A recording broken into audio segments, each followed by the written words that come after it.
সমস্যাপীড়িত যে সময় আমরা আসলে বাস করি তার মাঝখানে অন্যরকম বিষয় নিয়ে আজকে কথা বলতে চাই নিউজ আওয়ার এক্সট্রা অনুষ্ঠানে। আজকে আমাদের সঙ্গে অতিথি হিসেবে থাকছেন কয়েকজন উদ্যমী তরুণ। তাদের সেই তারুণ্যের গল্প, তাদের সাফল্যের গল্প, তাদের এগিয়ে চলার গল্প, তাদের পুরস্কৃত হওয়ার গল্পগুলো আজকে শুনতে চাই। আপনারা জানেন যে আজকে ঢাকার সাভারে শেখ হাসিনা যুব কেন্দ্রে এক অনুষ্ঠানে দেশের বিভিন্ন অঞ্চলে উন্নয়নে ভূমিকা রাখা তারুণ্য নির্ভর অন্তত 30টি সংগঠনের হাতে জয় বাংলা ইউথ অ্যাওয়ার্ড তুলে দেওয়া হয়েছে এবং তুলে দিয়েছেন প্রধানমন্ত্রীর তথ্য প্রযুক্তি বিষয়ক উপদেষ্টা সজীব ওয়াজেদ জয়। আমরা সেই 30টি সংগঠনের মাঝখান থেকে 3টি সংগঠনের প্রতিনিধিকে আমরা আজকে আমন্ত্রণ জানিয়েছি এবং একই সঙ্গে যে সংগঠনের উদ্যোগে এই পুরস্কারটি দেওয়া হয়েছে সেই সংগঠনের একজন প্রতিনিধি রয়েছেন। পরিচয় করিয়ে দিই আজকের অতিথিদের সঙ্গে। সেন্টার ফর রিসার্চ ইনস্টিটিউশন বা CRI এর রিসার্চ অফিসার ইশরাত ফারজানা তন্নি, তিনি আমাদের সঙ্গে আছেন।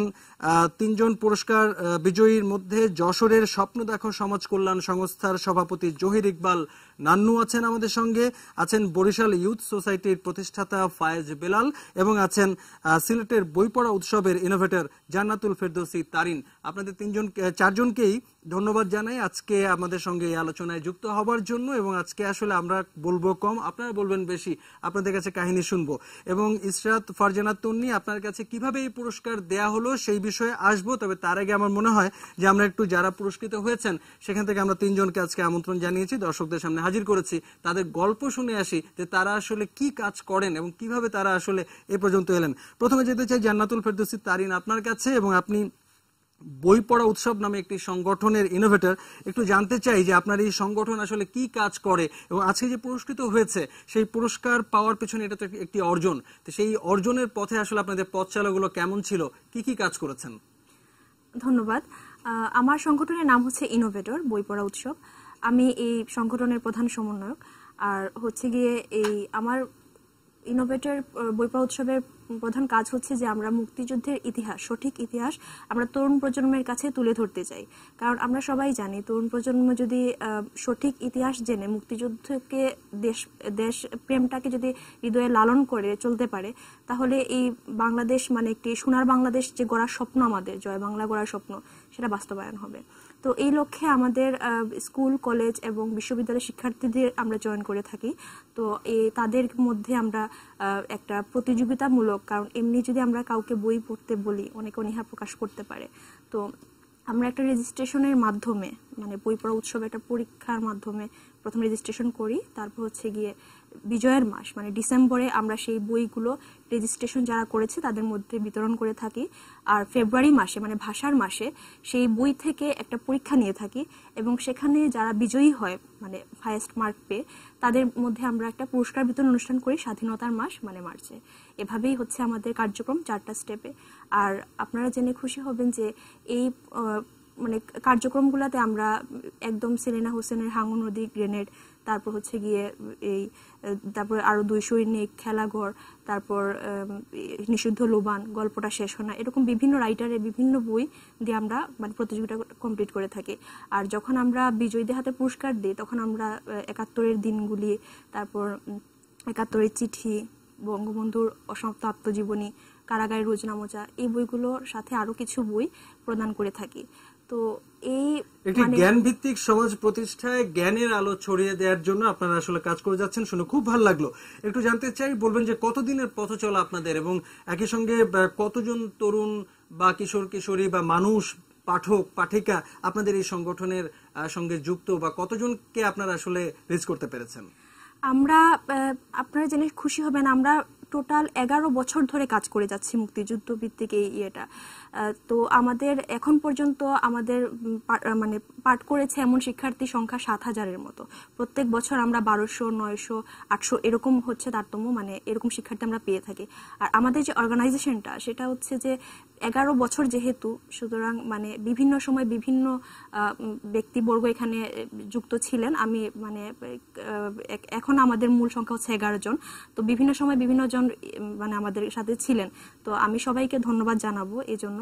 আর আমাদের প্রধান 2জন উপদেষ্টা আছেন, যারা একজন হচ্ছেন বিশ্ববিদ্যালয়ের শিক্ষক প্রণবকান্তি দেব স্যার, আর আরেকজন হচ্ছেন রেজওয়ান আহমেদ চৌধুরী, তিনি হচ্ছেন একটি পত্রিকার প্রধান সম্পাদক। ওনাদের আসলে ওনারা সবসময় আমাদের সাথে ছিলেন, ওনারা হচ্ছেন আমাদের প্রধান উপদেষ্টা, ওনাদের সাথে নিয়ে আমরা কাজ করে যাচ্ছি।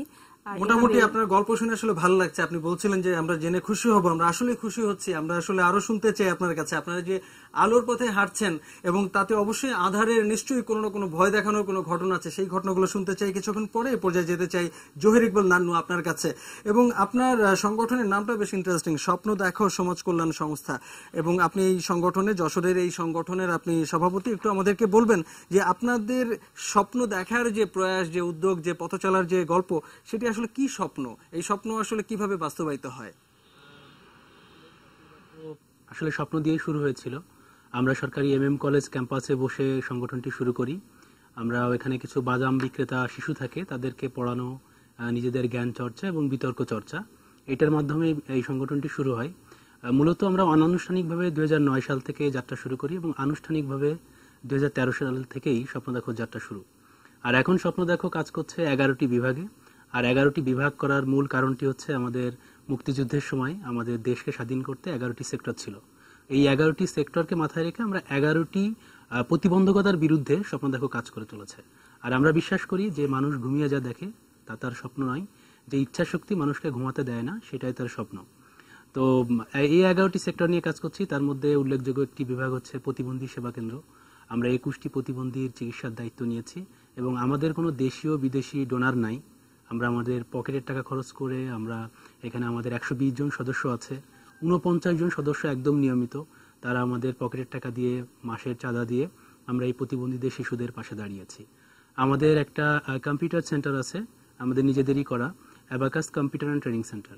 এটাও আমরা বাসা থেকে টাকা নিয়ে এসে এটা বিনিয়োগ করে এটা একটা বড় পরিসরে চলছে। এখন আমাদের বর্তমান কারেন্ট আমাদের যে স্টুডেন্ট সেটা হচ্ছে 127 জন স্টুডেন্ট, এর আগের ব্যাচে ছিল 122 জন।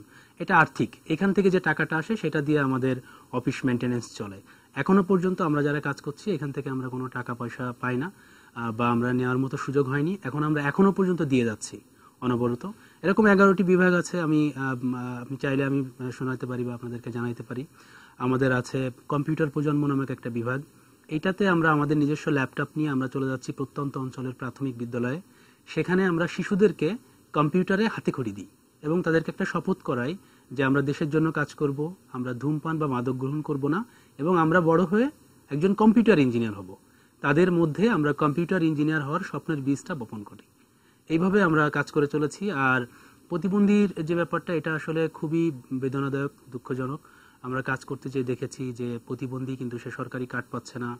এটা সরকারের দোষ না, এটা ওই স্থানীয় যারা থাকেন জনপ্রতিনিধি, তারা হয়তো সেভাবে খেয়াল করেন না। তো কাকলি নামে একটা মেয়ে হচ্ছিল, একটা মেয়ে আছে আমাদের সেবায়, সে 13 বছর বয়স, তার মা তাকে ছেড়ে চলে গিয়েছে। সে প্রতিবন্ধী বলে তার বাবা তার মাকে ডিভোর্স দিয়েছে। তো তাকে আমরা আমাদের সেবার মধ্যে নিয়ে এসেছি। 13 বছর পর তাকে আমরা একটা হুইল চেয়ার দিয়েছি। সে এখন হুইল চেয়ারে চলাফেরা করতে পারে, সে একটা গতি ফিরে পেয়েছে। রাজিয়া আছে, যাকে আমরা ওয়াকিং ফ্রেম দিয়েছি, যেটা ধরে সে হাঁটা শিখছে, স্কুলে যাওয়া শিখছে। এরকম আমরা কাজ করে চলেছি, আমরা স্বপ্ন দেখে চলেছি, স্বপ্ন বাস্তবায়ন করে চলেছি এবং যশোরের যুবদের মধ্যে আমরা স্বপ্ন দেখানোর জন্য চেষ্টা করছি যে আসুন আপনারা মাদক থেকে দূরে আসুন। আপনারা জানেন যশোর একটা সীমান্তবর্তী এলাকা, আমরা নিজেরা কোনো স্মোক বা কোনো মাদকের সাথে নাই এবং আমরা এটা উৎসাহিত করি অন্যদেরকে যে তোমরাও মাদক থেকে দূরে থাকো, সমাজের উন্নয়নে, দেশের উন্নয়নে কাজ করো। এরকমই কাজ। অসাধারণ, অসাধারণ আপনারা যে কাজটি আসলে করছেন। এরকম স্বপ্নবাজ একদল তরুণ যদি আমাদেরকে আসলে স্বপ্ন দেখে, আমাদেরকে পথ দেখে, আমাদের বাংলাদেশকে আসলে কেউ দমিয়ে রাখতে পারবে না। নান্নু, আপনার কাছে আবারও ফিরবো, আবার একটু যেতে চাই এই পর্যায়ে ফায়েজ বেলাল আপনার কাছে। বরিশাল ইউথ সোসাইটির প্রতিষ্ঠাতা আপনি, আমাদেরকে বলবেন যে আপনাদের কাজ সম্পর্কে আমরা একটু জানতে চাই, যে কি কাজ করেন আপনারা এবং আপনাদের পথ চলার গল্পটাও শুনতে চাই। প্রথমত ধন্যবাদ আমার পক্ষ থেকে এবং আমার organization Barishal youth society BOS এর পক্ষ থেকে। আসলে আমি যদি একটু পিছনে করি, আমরা যখন ইসলামে কাজ স্টার্ট করলাম তখন একটি মহিলা ছিল, তার বেবি কনসেপ্ট করার পর প্রথম ডাক্তার রিপোর্টে ধরা পড়লো যে তার কন্যা শিশু হবে এবং তিনি যখন ডাক্তার রিপোর্ট নিয়ে বাড়িতে ফিরলেন তার হাজবেন্ড তাকে তালাক করেছে, কেন কন্যা শিশু জন্ম হবে। এইরকম একটা পরিস্থিতির মধ্য থেকে আমরা সমাজ অতিবাহিত করছি এবং বিষয়টি আমাকে অত্যন্ত মানে ব্যথা দিয়েছে এবং আমি ওইখান থেকে শপথ করলাম যে আসলে নারীর সহিংসতার বিরুদ্ধে আমি কাজ শুরু করব, শিশু বিবাহ বন্ধের ক্ষেত্রে কাজ করব এবং কিভাবে নারীদের ক্ষমতায়ন করা যায় সেই জায়গাটা থেকে আমি কাজ শুরু করি। এবং বরিশাল ইউথ সোসাইটি BYS এখন 4টি প্রজেক্টে কাজ করছে। প্রথমত প্রজেক্ট হচ্ছে শি ইজ দ্য ফার্স্ট। এই প্রজেক্টের মাধ্যমে আপনারা জানেন আমরা আসলে জলবায়ু পরিবর্তন এলাকায় বসবাস করি, তো বেশিরভাগ হয় আমাদের আর্থিক অবস্থা কিন্তু অতটা সচ্ছল না আমাদের বেশিরভাগ পরিবারের।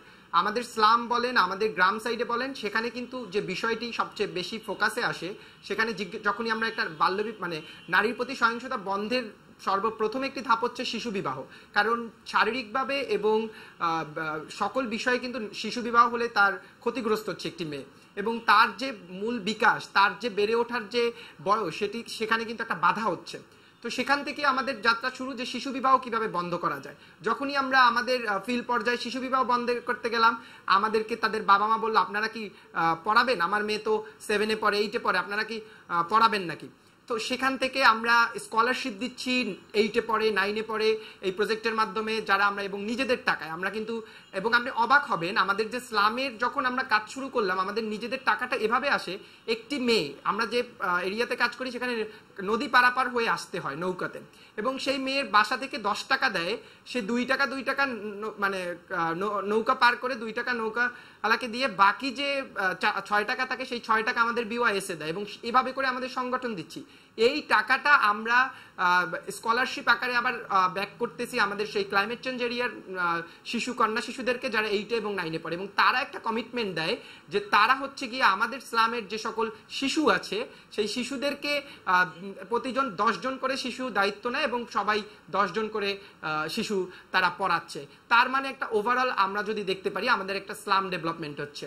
দ্বিতীয় প্রজেক্টে আমরা যে বিষয়ে কাজ করে থাকি সেটি হচ্ছে নারী বলেই পারি।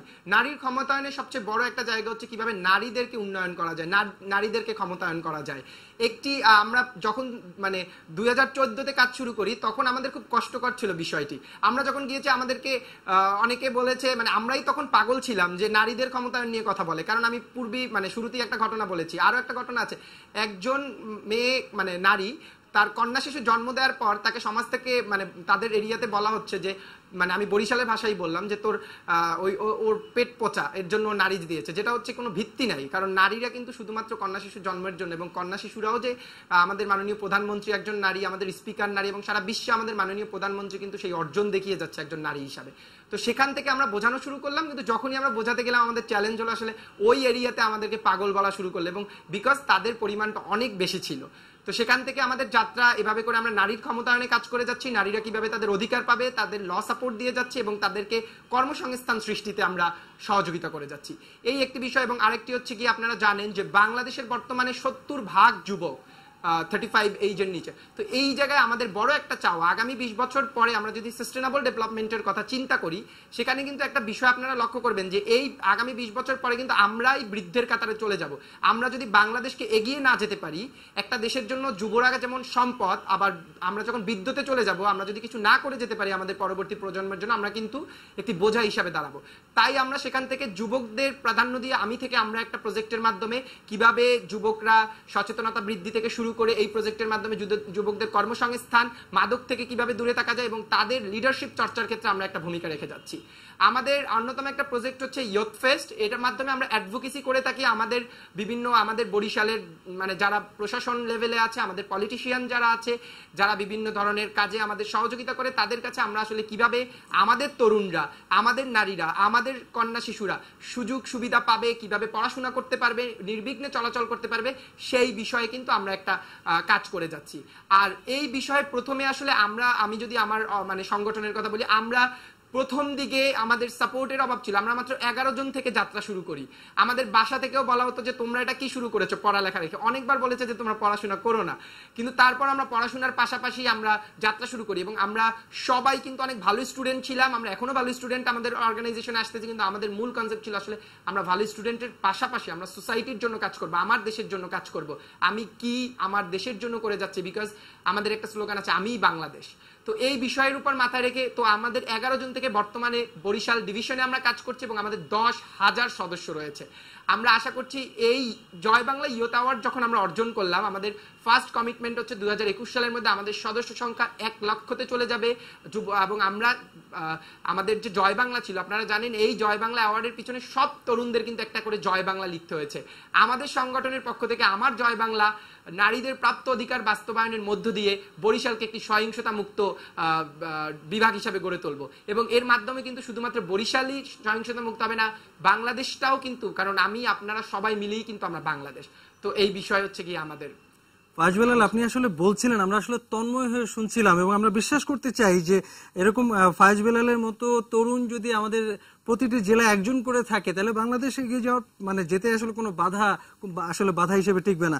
আমরা আপনাদের কথা, এই 3 তরুণের কথা আরো শুনবো। আমি বুঝতে পারছি যে আজকে যে 30টি প্রতিষ্ঠানকে বা সংগঠনকে পুরস্কৃত করা হয়েছে, তো আপনার মধ্যে যে আসলে আগুন দেখলাম, বুকের মধ্যে যে আগুন আপনি ধারণ করেন, আমরা বুঝতেই পারছি যে 30টি প্রতিষ্ঠানের 30টি কর্ণধার বা প্রতিনিধি, তাদের মধ্যে একই রকম আগুন রয়েছে এবং এই আগুনই আসলে এগিয়ে দেবে বাংলাদেশকে। আমরা অবশ্যই ফিরবো আপনাদের কাছে। এবার এই পর্যায়ে যেতে চাই ইসরাত ফারজানা তন্নি আপনার কাছে। আপনাকে আবারও পরিচয় করিয়ে দিই যে সিআরআই ইয়াং বাংলা যে সংগঠনের পক্ষ থেকে আজকে এই তরুণদের উদ্যোগকে পুরস্কৃত করা হয়েছে, আপনি সেই সংগঠনের একজন গবেষণা কর্মকর্তা। একটু আমাদেরকে বলবেন যে আমরা যেটুকু জানি যে এবছর প্রায় 1300 আবেদনপত্র জমা পড়েছিল এই পুরস্কারের জন্য। সেখান থেকে প্রথমে 100টি প্রকল্প বা উদ্যোগকে বাছাই করা হয় এবং শেষ পর্যন্ত হয়তো অন্তত 30টি বা হয়তো আর একটু বেশি যে প্রভাব এবং কার্যকারিতা বিবেচনা এনে 50টি প্রতিষ্ঠান বা সংগঠনকে আজকে পুরস্কৃত করা হয়েছে। আমাদেরকে একটু বলবেন যে আপনারা কিসের ভিত্তিতে বা কোন কোন বিষয়গুলো বিবেচনায় নিয়ে এই পুরস্কারের জন্য মনোনীত করেছিলেন? ধন্যবাদ। আমি প্রথমেই ধন্যবাদ দিয়ে নিচ্ছি এটি নিউজকে যে আজকে আমাদের জন্য, ইয়াং বাংলার জন্য এবং এই স্বপ্নবাজ 30টি সংগঠনের জন্য অনেক গুরুত্বপূর্ণ একটি দিন। তো আমরা কিছুক্ষণ আগেই জয় বাংলা ইউথ অ্যাওয়ার্ড 2017 যে অনুষ্ঠানটা ছিল সেটা সম্পন্ন করে এখানে এসেছি এবং সফলভাবে সম্পন্ন হয়েছে আমাদের এবারের উদ্যোগ। আর আমি এখানে জাস্ট ইয়াং বাংলার প্রতিনিধি হিসেবে অংশগ্রহণ করছি, কারণ আমিও আপনার সাথে তন্ময় হয়ে শুনছিলাম এই 3টা সংগঠনের তরুণের স্বপ্নের কথা। তো এদের যেই ধরনের মূল্যবোধ এবং যে ধরনের স্বপ্নবাজ, তারা যে স্বপ্ন নিয়ে তারা চলে এবং বাংলাদেশকে বদলে দেওয়ার যে দৃঢ় প্রত্যয় নিয়ে তারা কাজ করছে, তো সেটা দেখে আমার মনে হচ্ছে যে উই শুড ডু সামথিং। মানে ওরা অনেক ভালো কাজ করছে। তো ইয়াং বাংলা যেটা করেছে যে জয় বাংলা ইউথ অ্যাওয়ার্ড এবার আমরা দিচ্ছি দ্বিতীয়বারের মতো। এর আগে 2015 সালে আমরা অ্যাওয়ার্ড দিয়েছিলাম, 2015 সালের 2রা মে এই অ্যাওয়ার্ডটি দেওয়া হয়। তো দ্বিতীয়বারের মতো এবার আমরা আয়োজন করেছি জয় বাংলা ইউথ অ্যাওয়ার্ড। এবার আবেদন প্রক্রিয়া গতবারের চেয়ে একটু ভিন্ন ছিল, এই কারণে আমি বলবো যে গতবার যেটা ছিল যে আমরা আবেদন প্রক্রিয়াটি চালিয়েছিলাম পুরোটাই হচ্ছে অফলাইনে, যেটা হচ্ছে যে আবেদন ফর্ম তারা পূরণ করেছে এবং তার মাধ্যমে তারা বিভিন্ন জায়গা থেকে আবেদন ফর্ম সংগ্রহ করে পূরণ করে আমাদের পাঠিয়েছিল।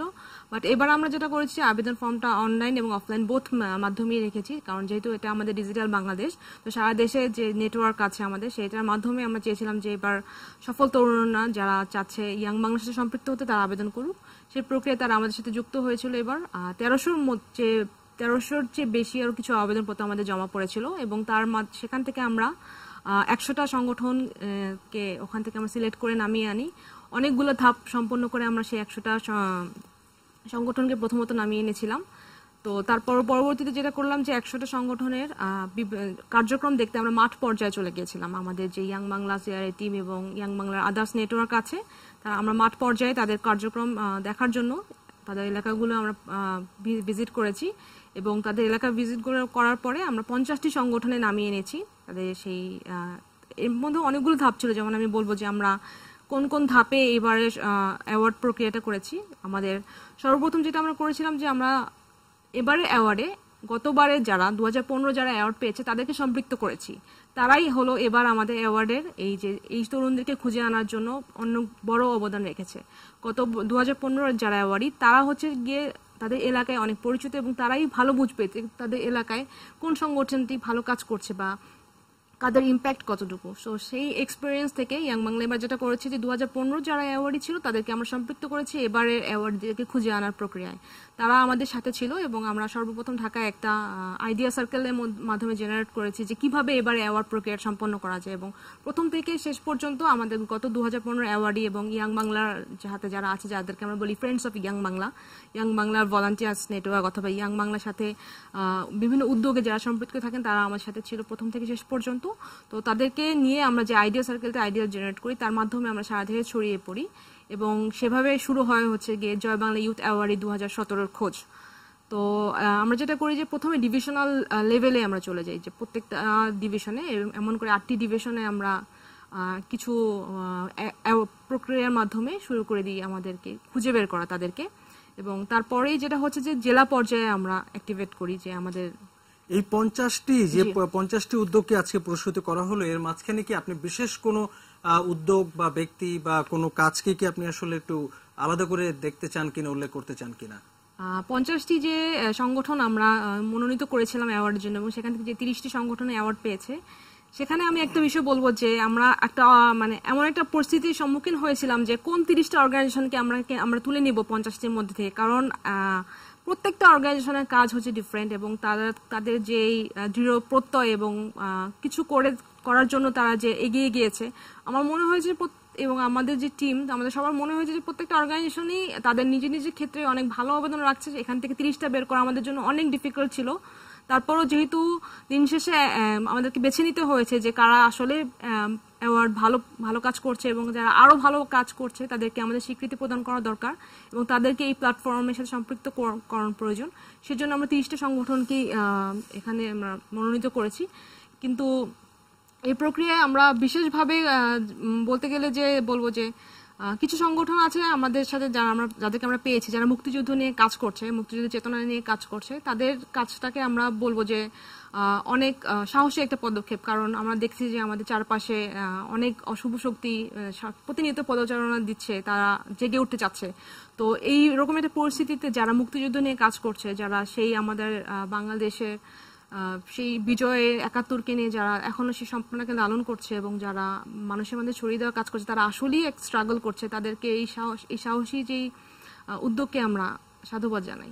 আবারও ফিরবো আপনার কাছে, আরো বিস্তারিত আকারে জানবো আপনাদের ভবিষ্যৎ পরিকল্পনা এবং অন্যান্য বিষয়। এবং আজকে যখন সকালে ঢাকার সাভারে এই অনুষ্ঠানে যখন 30টি সংগঠনের হাতে পুরস্কার তুলে দিচ্ছিলেন প্রধানমন্ত্রীর তথ্য প্রযুক্তি বিষয়ক উপদেষ্টা সজীব ওয়াজেদ জয়, তখন তিনি আসলে এই তরুণ উদ্যোক্তাদের দেখিয়ে বলছিলেন যে অনেকেই নাকি তাকে জিজ্ঞেস করে যে আগামী দিনে আসলে বাংলাদেশের নেতৃত্ব কার হাতে থাকবে। তো তিনি এই দর্শক সারিতে বসে থাকা এই তরুণদেরকে দেখিয়ে বলছিলেন যে তরুণ নেতা যারা আসলে আগামী দিনে নেতৃত্ব দেবেন এই মানুষগুলো তো সামনেই বসে আছেন। এবং আমরাও কিন্তু তাদের 3 জনকে আমাদের মাঝে পেয়েছি এবং তাদের কথা শুনে মনে হচ্ছে যে অন্তত ভবিষ্যৎ নেতৃত্ব নিয়ে যারা আসলে বাংলাদেশকে এগিয়ে নিয়ে যাবে এই ব্যাপারটা নিয়ে আমাদের শঙ্কা দুশ্চিন্তার একেবারেই কোনো কারণ নেই। সজীব ওয়াজেদ জয় যে কথাগুলো বলেছিলেন তার কিছু অংশ আমরা একটু শুনে আসতে চাই। এত বছর ধরে এদেরকে দেখে, এদের গল্প শুনে, তারা বিভিন্ন এলাকায়, সেই যশোরে বলেন, রাঙামাটিতে বলেন, তারা যেভাবে তরুণদের নিয়ে, দেশের মানুষের নিয়ে, গ্রামের মানুষকে নিয়ে কাজ করে যাচ্ছে দেখে আমরা আসলে ইন্সপায়ার্ড হলাম। আবারও বলবো, আপনাদের কাহিনী শুনে আমি সজীব ওয়াজেদ জয় ইন্সপায়ার্ড। অনেকেই আমাকে জিজ্ঞেস করে যে আমাদের দেশের ভবিষ্যৎ নেতৃত্ব কে দেবে। আমি তাদেরকে আমার সামনেই দেখছি।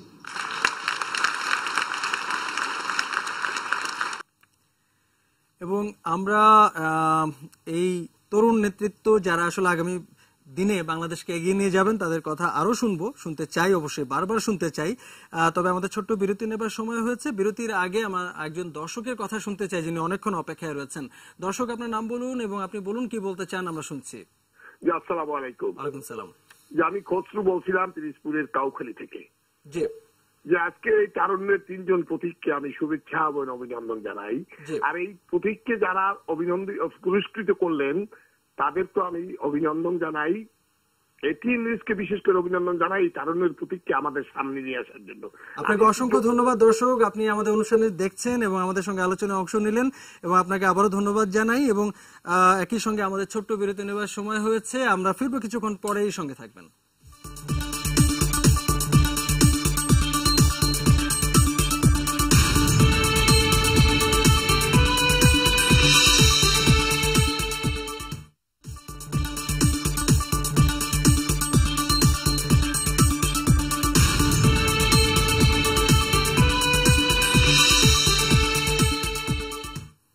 নিউজ আওয়ার এক্সট্রা আজকে কথা বলছি তারুণ্যের জয় এই বিষয়টিকে সামনে রেখে, এবং 3 তরুণ, অন্তত 30টি সংগঠনের প্রতিনিধি হিসেবে 3 তরুণকে আমরা পেয়েছি যারা আসলে তাদের কাজ নিয়ে কিন্তু এরই মধ্যে বেশ ব্যস্ত সময় পার করছেন। তাদের কেউ আসলে স্বপ্ন দেখেন, নিজে দেখেন, অন্যদের মধ্যে আসলে স্বপ্নগুলো ছড়িয়ে দেন, কেউ আসলে বই পড়া অর্থাৎ জ্ঞানের আলো আসলে ছড়িয়ে দেন সবার মাঝে, এবং তাদের কেউ কেউ আসলে তরুণদের যে শক্তি, তরুণদের যে উদ্যম, এটি কাজে লাগান সমাজকে বদলে দেওয়ার জন্য। আমরা তাদের গল্প শুনেছি, আবারও ফিরতে চাই তাদের কাছে, একবার শুনেছি তাদের কথা।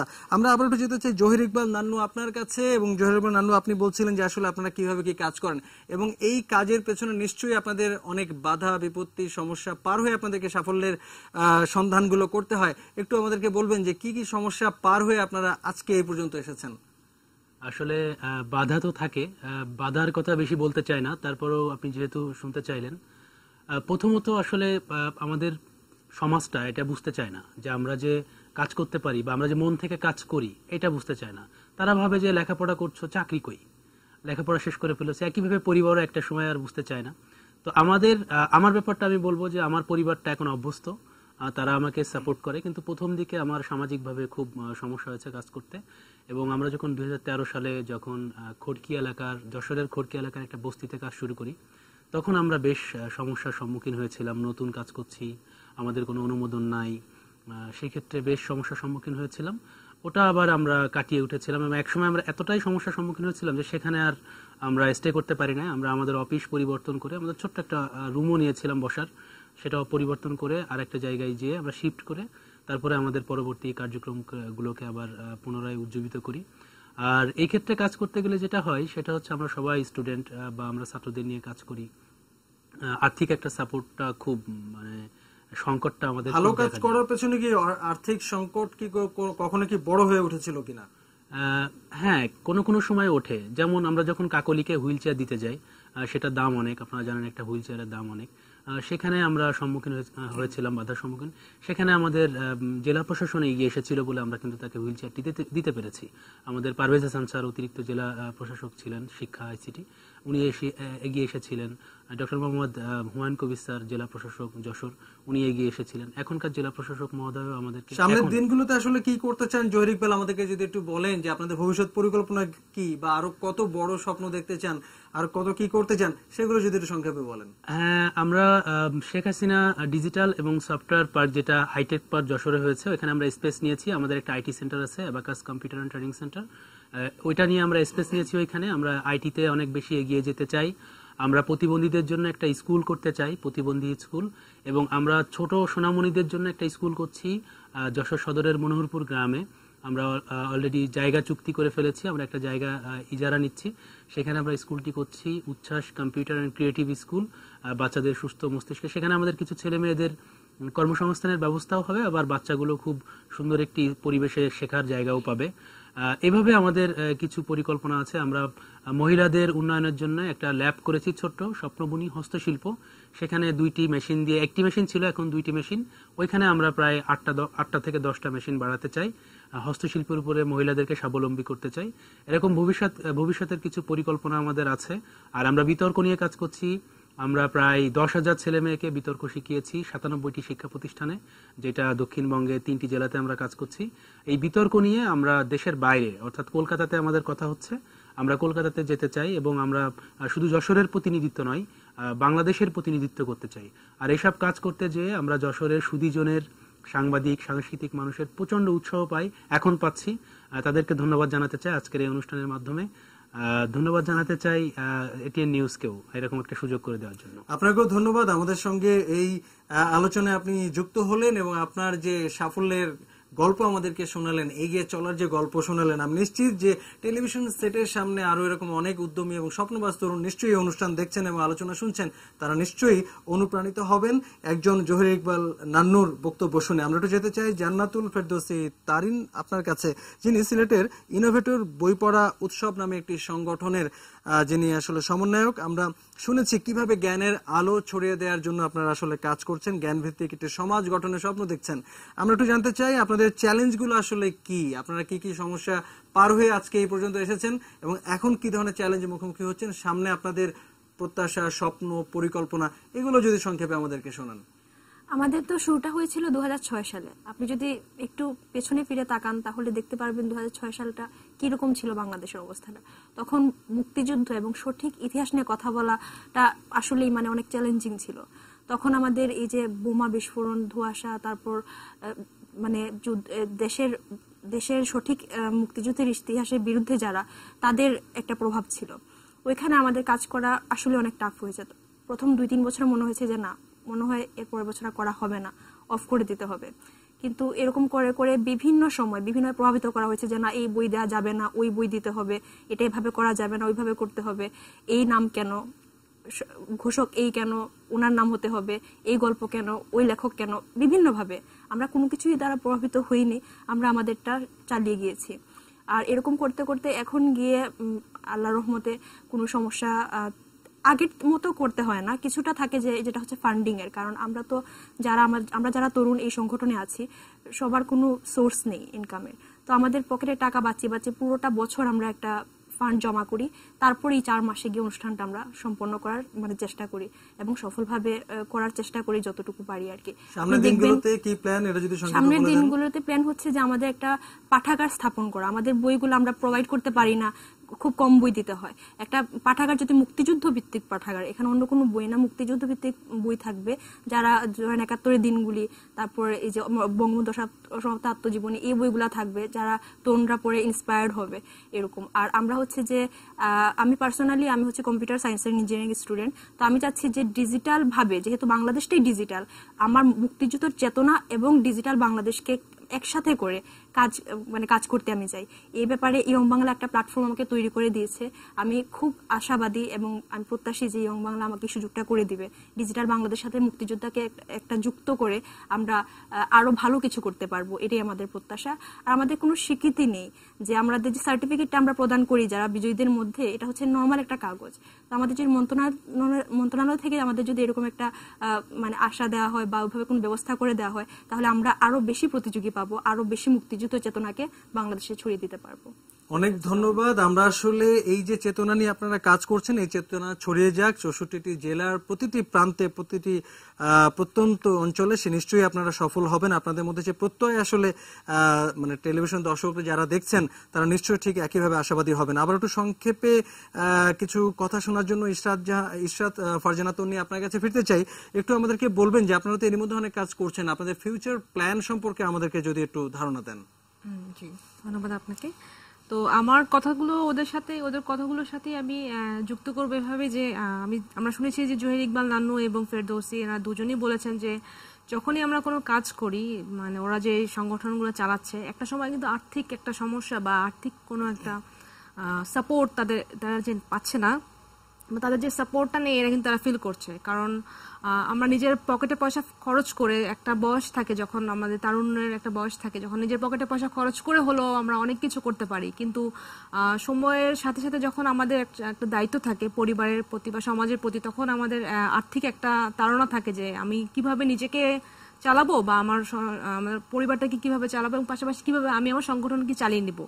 তো ইয়াং বাংলা এই পয়েন্টটা রেকগনাইজ করেছে এবং এটা রেকগনাইজ করার মাধ্যমে ইয়াং বাংলা যেটা করেছে যে তাদের জন্য নিয়ে এসেছে ভিশন 2021 ইন্টার্নশিপ। ওরা অলরেডি জেনে গেছে আমাদের এর সাথে 3 দিনে এই সাভার ক্যাম্পে যখন তারা ছিল, তারা জেনেছে যে ইয়াং বাংলা ইনিশিয়েটিভগুলো কি কি আছে এবং আমি আপনাদের সাথে শেয়ার করতে চাচ্ছি, টি নিউজ এক্সট্রা দর্শকদের সাথে শেয়ার করতে চাচ্ছি যে ইয়াং বাংলা সর্বপ্রথম বাংলাদেশে নিয়ে এসেছে ভিশন 2021 ইন্টার্নশিপ, যেটাতে সরকারি মন্ত্রণালয়ে আমরা ইন্টার্ন দিচ্ছি। এই উদ্যোগটা এর আগে কখনো ছিল না যে সরকারি কোনো অফিসে ইন্টার্ন কাজ করবে, এরকম কোনো উদ্যোগ এর আগে কখনো নেওয়া হয়নি। কিন্তু এবারই আমরা প্রথম ইয়াং বাংলার মাধ্যমে দিয়েছি যে আমরা ministry of power, energy and mineral রিসোর্সতে অলরেডি 104 জন ইন্টার্ন দিয়েছি এবং মিনিস্ট্রি অফ ফরেন অ্যাফেয়ার্সেও আমরা ইন্টার্ন দিয়েছি। তো আমাদের ওখানে যে ইন্টার্নগুলো যাদেরকে আমরা দিয়েছি তাদের এক্সপিরিয়েন্সই বলে যে তারা আসলে কতটা উচ্ছ্বসিত বা এরকম সরকারি মন্ত্রণালয়ে কাজ করতে পেরে তারা কি ধরনের স্কিল তারা ডেভেলপ করছে তারা আমার সাথে শেয়ার করেছে। এবং এর পাশাপাশি যেটা আমি বলবো যে সরকারি মন্ত্রণালয় ইন্টার্নশিপের পাশাপাশি আমরা বেসরকারি বিভিন্ন ইন্টার্নশিপের সাথে তাদের সম্পৃক্ত করেছি। আমরা কোম্পানি আমাদের সাথে এসেছে, মাইক্রোসফট আমাদের সাথে এগিয়ে এসেছে। এছাড়া তাদেরকে আমরা সম্পৃক্ত করেছি তারা যেন আর্থিক সহায়তা পেতে পারে অথবা সংগঠনকে সাস্টেনেবল একটা ওয়েতে তারা চালিয়ে যেতে পারে। এই জন্য তারা শেখ রাসেল ডিজিটাল ল্যাব যেটা সারা দেশে আছে আইসিটি মন্ত্রণালয়ের অধীনে, সেই ল্যাবে আমরা প্রায় 2000টা ল্যাবে আমরা 2 জন করে কোঅর্ডিনেটর দিয়েছি যারা হচ্ছে ইয়াং বাংলার সাথে সম্পৃক্ত। তার পাশাপাশি আমরা আইসিটি মন্ত্রণালয়ের আমার দেশ আমার গ্রামে একটা প্রোগ্রাম আছে, সেখানেও আমরা দিয়েছি প্রায় 1000 ভলান্টিয়ার্স যারা কাজ করছে এবং যারা তার এলাকার বিভিন্ন পণ্যগুলোকে ডিজিটাল মাধ্যমে সারা দেশে ছড়িয়ে দিচ্ছে এবং নিজের পাশাপাশি তার সমাজ এবং তার এলাকার উন্নতির কাজ করে যাচ্ছে। এছাড়া তো আরো অন্য নানা উদ্যোগ আছে। ইসরাত ফারজানা, আপনাকে একটু থামাচ্ছি, আমরা অবশ্যই শুনবো আরো বিস্তারিত আকারে যে আপনাদের আরো কি কি উদ্যোগ রয়েছে। আসলে নিজের খেয়ে বোনের মোষ তাড়ানোর জন্য তো তরুণরা ছাড়া তো আর কেউ নেই, এবং তরুণরা সেই কাজ করে বলেই সমাজ এগিয়ে যায়।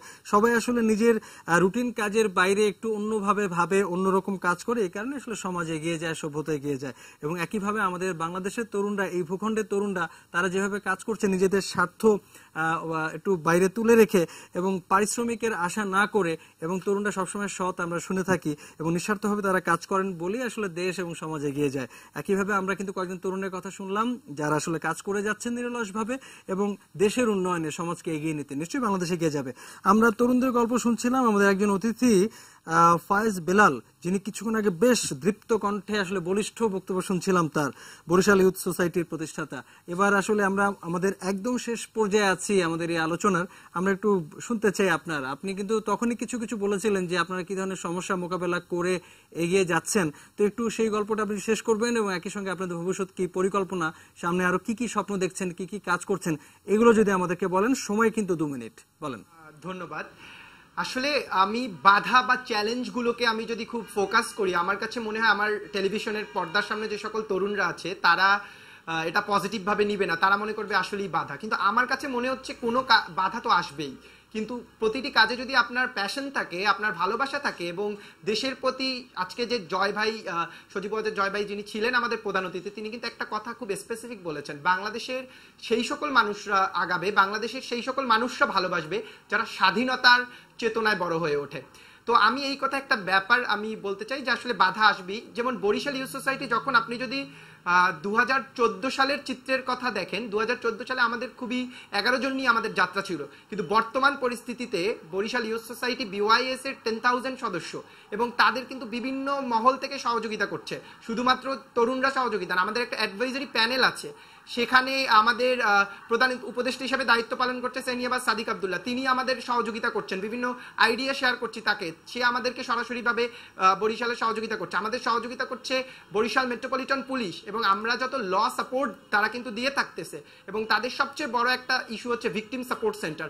আমাদের এই জেন্ডার বেসড ভায়োলেন্সে যখনই আমরা কথা বলি, আপনি জানবেন যে এবছর আমাদের মাননীয় প্রধানমন্ত্রী যখন জাতিসংঘে ভাষণ দিয়েছেন, সেখানে একটি বিষয় কিন্তু বড়ভাবে ফোকাস হয়েছে, সেটা হচ্ছে নারীর প্রতি সহিংসতা মুক্ত বাংলাদেশ আমরা গড়ে তোলার একটা পরিকল্পনা আমরা হাতে নিয়েছি। সেখানে আমাদের পুলিশের একটা বড় দায়িত্ব আছে এবং সেখান থেকে কিন্তু তারা অনেক বড় সাপোর্ট দিয়ে যাচ্ছে। আপনারা অবাক হবেন, এই যে কিছুদিন আগে বন্যা হলো, সেই বন্যাতে বরিশাল ইউথ সোসাইটি BYS এর পক্ষ থেকে প্রায় 3.5 লক্ষ টাকা দেওয়া হয়েছে এবং সেখানে বরিশাল মেট্রোপলিটন পুলিশের থেকে আমাদেরকে 1 লক্ষ টাকা অনুদান দেওয়া হয়েছে। তো আমি বলবো, আপনার যদি স্বপ্ন থাকে, আপনার যদি ভালোবাসা থাকে, আপনার যদি প্যাশন থাকে, আপনি অনেক দূর এগিয়ে যাবেন। আমাদের সাপোর্ট করতেছে বরিশালের অন্যতম একটা রিসার্চ ফার্ম তারুণ্যের প্রদীপ।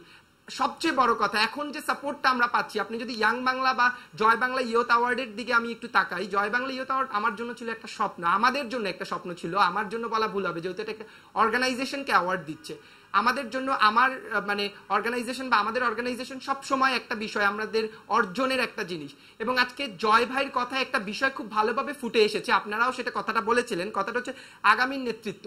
জয় ভাই কিন্তু এই কথার মাধ্যমে মানে যে জায়গাটা, যে আগামী নেতৃত্ব শুধু রাজনীতিবিদ নয়, আগামীর বিভিন্ন সেক্টরে নেতৃত্ব আসতে পারে, সমাজের উন্নয়নের মাধ্যমে নেতৃত্ব আসতে পারে, সমাজের আমরা ছড়িয়ে ছিটিয়ে ভালো কাজের মাধ্যমে উন্নয়ন আসতে পারে, এবং সেটি কিন্তু জয় ভাই খুব ক্লিয়ার ভাবে আমাদের মিন করে বলেছেন।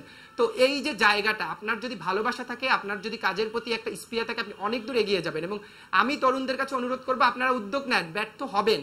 এবং আজকে জুনায়েদ আলম পলক ভাই একটা কথা বলেছেন যে স্বপ্ন সেটি নয় যেটি আপনি ঘুমিয়ে দেখেন, স্বপ্ন সেটি যেটি আপনি ঘুমের বাইরে থাকে, মানে যদি ঘুম কেড়ে নেয় আপনাকে। সো আমরা সেই স্বপ্নের পথচারী হিসাবে কিন্তু আমরা পথ চলেছিলাম। তো আমি আর আমাদের ভবিষ্যৎ পরিকল্পনা নিয়ে যদি বলি, আমাদের মাননীয় প্রধানমন্ত্রী সুরের সাথে একটু কণ্ঠ মিলাতেই হবে যে সহিংসতা মুক্ত বাংলাদেশ গড়ে তুলবেন তিনি, একই সাথে আমরাও বরিশালকে 21 সালের মধ্যে ইনশাল্লাহ তার কণ্ঠের সাথে কণ্ঠ মিলিয়ে আমরা একটি সহিংসতা মুক্ত বরিশাল গড়ে তুলবো। এবং শুধু বরিশাল না, আমরা আশা করবো যে শুধু বরিশাল কেন, আপনারা সারা বাংলাদেশকে এগিয়ে নেওয়ার জন্য আসলে কাজ করবেন। ফায়েজ বেলাল, আপনাকে ধন্যবাদ। আমরা আসলে খুব মুগ্ধ হয়ে শুনছিলাম, আপনি যে দৃপ্ত কণ্ঠে খুব বলিষ্ঠ কথাবার্তাগুলো বলছিলেন, যে প্রত্যয় আপনার কণ্ঠ থেকে ঝরে পড়ছিল। আমরা বিশ্বাস করি যে এরকম তরুণ যদি প্রতিটি জেলায় একজন করে থাকে এবং সেই তরুণ যদি তার জেলাকে বদলে দেয়, বাংলাদেশ অবশ্যই এগিয়ে যাবে, বাংলাদেশকে কেউ ঠেকিয়ে রাখতে পারবে না। আমরা আসলে এই কথাগুলো আরো বারবার শুনতে চাচ্ছিলাম, কিন্তু আমাদের সময় একদম শেষ। নিউজ আওয়ার এক্সট্রা আমরা প্রতিদিন অনেক সমস্যা নিয়ে আলোচনা করি, অনেক সমস্যার সমাধান খুঁজবার চেষ্টা করি, এবং সেই সমস্যা নিয়ে আলোচনা করতে করতে আজকে একটু অন্যরকম সম্ভাবনার কিছু কথা শুনলাম, এবং আমরা আশাবাদী হয়ে উঠলাম যে আমাদের দেশের প্রত্যন্ত অঞ্চলে ছড়িয়ে ছিটে থাকা অনেক তরুণ রয়েছেন যারা আসলে সমাজ বদলে দেওয়ার লক্ষ্যে কাজ করছেন, দেশকে এগিয়ে নেবার লক্ষ্যে কাজ করছেন। সবাইকে ধন্যবাদ আমাদের সঙ্গে আলোচনায় যুক্ত হবার জন্য। আজকে নিউজ আওয়ার এক্সট্রা এ পর্যন্তই, এবং এরপরে রয়েছে আমাদের পরবর্তী আলোচনা পলিটিক্স প্লাস, যেখানে সহকর্মী প্রভাস আমিন অপেক্ষা করছেন দুজন অতিথি নিয়ে। চলে যাচ্ছি প্রভাস আমিনের কাছে। নরজ, আপনাকে অনেক ধন্যবাদ। আপনি কথা বলছিলেন তারুণ্যের জয় নিয়ে, আমি খুব মুগ্ধ হয়ে শুনছিলাম। তো যারা এই যে স্বপ্নবান তরুণরা যেভাবে দেশকে এগিয়ে নেওয়ার কথা বলছে, আমিও তারুণ্যের কথাই বলবো। তবে আমরা দেখবো যে রাজনীতিতে তারুণ্য কিভাবে পরিবর্তন আনতে পারেন বা আদৌ পারেন কিনা, সেই জায়গাটা নিয়ে কথা বলবো। ছোট্ট একটা বিরতি নিয়ে ফিরে আসছি দুজন নতুন অতিথি নিয়ে।